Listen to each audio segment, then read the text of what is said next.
বাংলাদেশ ভারত সম্পর্কে টানাপোড়েনের মধ্যে সোমবার ঢাকায় আসছেন ভারতের পররাষ্ট্র সচিব বিক্রম মিসরি। তার সঙ্গে দুই দেশের পারস্পরিক স্বার্থ সংশ্লিষ্ট বিষয় নিয়ে আলোচনা হবে বলে জানিয়েছেন প্রধান উপদেষ্টার প্রেস সচিব শফিকুল আলম। আরও বলেছেন, রমজানের দ্রব্যমূল্য যেন নিয়ন্ত্রণে থাকে সে বিষয়ে কাজ করছে বর্তমান সরকার। বাংলাদেশে গণ অভ্যুত্থানে শেখ হাসিনার পতন ও ডক্টর মোহাম্মদ ইউনূসের নেতৃত্বে অন্তর্বর্তী সরকার গঠনের পর ভারতে সংঘটিত অনাকাঙ্ক্ষিত কিছু ঘটনায় টানাপোড়েন তৈরি হয় দুই দেশের সম্পর্কে। উদ্বেগ উৎকণ্ঠার মধ্যেই সংক্ষিপ্ত সফরে ঢাকা আসছেন ভারতের পররাষ্ট্র সচিব বিক্রম মিসরি। তিনি প্রধান উপদেষ্টা ডক্টর মোহাম্মদ ইউনূস, পররাষ্ট্র উপদেষ্টা ও পররাষ্ট্র সচিবের সঙ্গে বৈঠক করবেন। রাজধানীর ফরেন সার্ভিস একাডেমিতে রোববার সন্ধ্যায় এক প্রেস ব্রিফিংয়ে প্রধান উপদেষ্টার প্রেস উইং জানায়, ভারতের সঙ্গে সম্পর্ক উন্নয়নে বাংলাদেশ আশাবাদী, তবে প্রতিবেশী দেশটির সঙ্গে ন্যায় ও মর্যাদা সম্পর্ক চায় ঢাকা।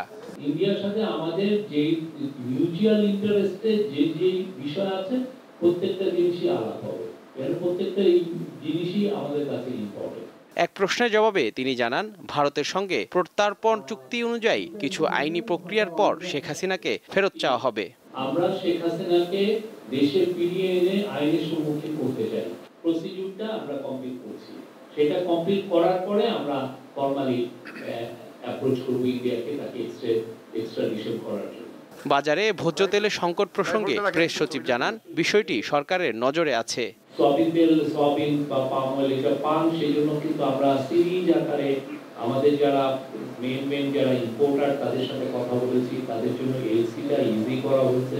অপর এক প্রশ্নের জবাবে ডেপুটি প্রেস সচিব বলেন, আগামী বছর রাজনৈতিকভাবে নির্বাচিত সরকার গঠনের বিষয়ে শিক্ষা উপদেষ্টা ওয়াহিদ উদ্দিন মাহমুদের বক্তব্য তার ব্যক্তিগত মতামত। প্রধান উপদেষ্টাই জানাবেন নির্বাচন কবে হবে। জহুরুল মোহসান, দীপ্ত সংবাদ, ঢাকা।